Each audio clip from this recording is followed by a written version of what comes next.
Donc, bonjour tout le monde, j'espère que vous allez bien. Aujourd'hui, on va parler de l'intersection entre deux ou plusieurs plans dans l'espace. On va commencer par se rappeler les positions relatives que peuvent avoir deux ou plusieurs plans dans l'espace.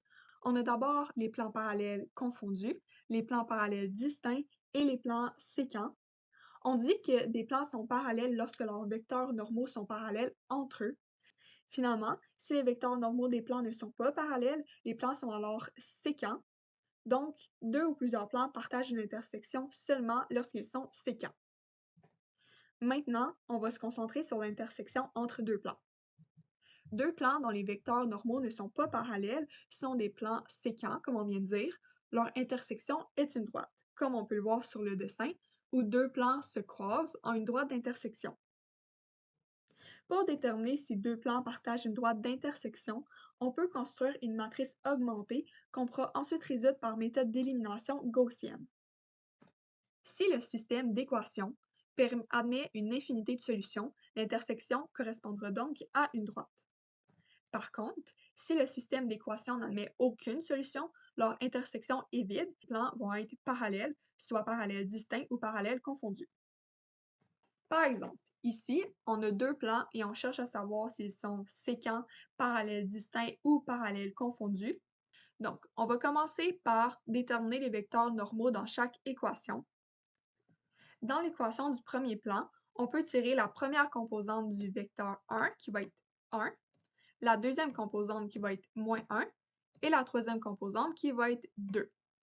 Dans l'équation du deuxième plan, la première composante du vecteur normal va être 3, la deuxième va encore être 3 et la troisième va être 0 étant donné qu'il n'y a pas de z. Donc, à partir des vecteurs normaux des deux plans et de leurs vecteurs directeurs, soit 8 pour le premier plan et 6 pour le deuxième plan, on peut construire la matrice augmentée.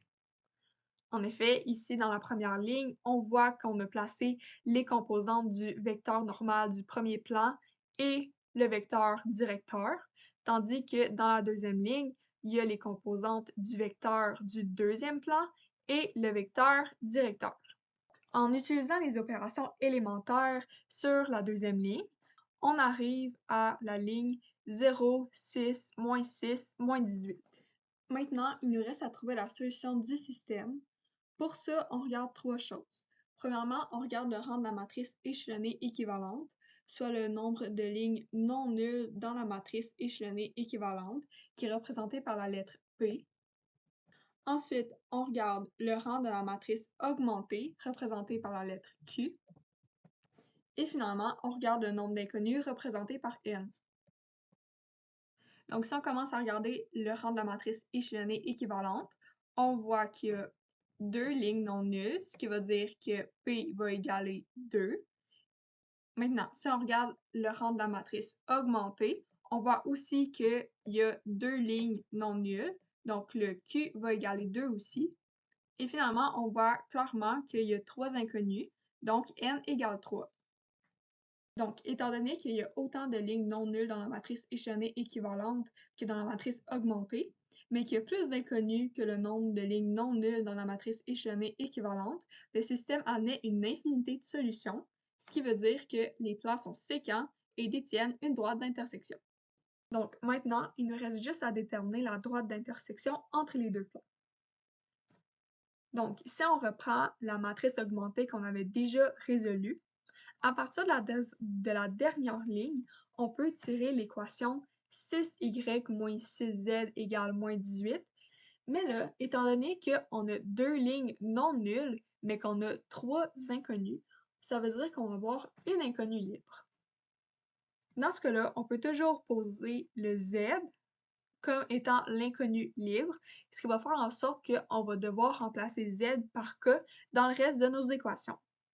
Alors, si on décide d'isoler le y dans cette équation-ci, ça va nous donner y égale -18 plus 6z divisé par 6. On peut déjà remplacer le z par k. Donc là, il nous reste juste à simplifier cette équation-là, ce qui va donner y égale -3 plus k. Maintenant, en remplaçant les valeurs y et z par leurs valeurs respectives à la première ligne de la matrice augmentée, soit cette ligne-là, on va pouvoir trouver la valeur du x. Donc, à partir de la première ligne, j'ai été capable d'écrire 1 fois x moins 1 fois y plus 2z égale 8. Là, on sait que le y égale moins 3 plus k et que le z égale k, donc on peut tout de suite les remplacer. Comme ça, il nous reste juste à isoler le x de l'équation. Donc là, ça veut dire qu'on a x égale 5 moins k, z égale k et y égale moins 3 plus k. Ce qui veut dire qu'on a les équations paramétriques de la droite d'intersection qui est ça. On a donc trouvé la droite d'intersection des deux plans. Maintenant qu'on a vu l'intersection entre deux plans, on va se concentrer sur l'intersection entre trois plans ou plus, étant donné que c'est différent. Donc, trois plans ou plus dont les vecteurs normaux ne sont pas parallèles sont sécants. Leur intersection, cette fois-ci, est soit un point, une droite ou un plan.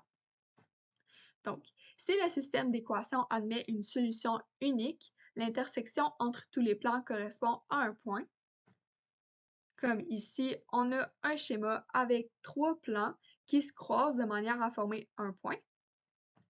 Si le système d'équations admet une infinité de solutions, l'intersection correspond à une droite ou un plan.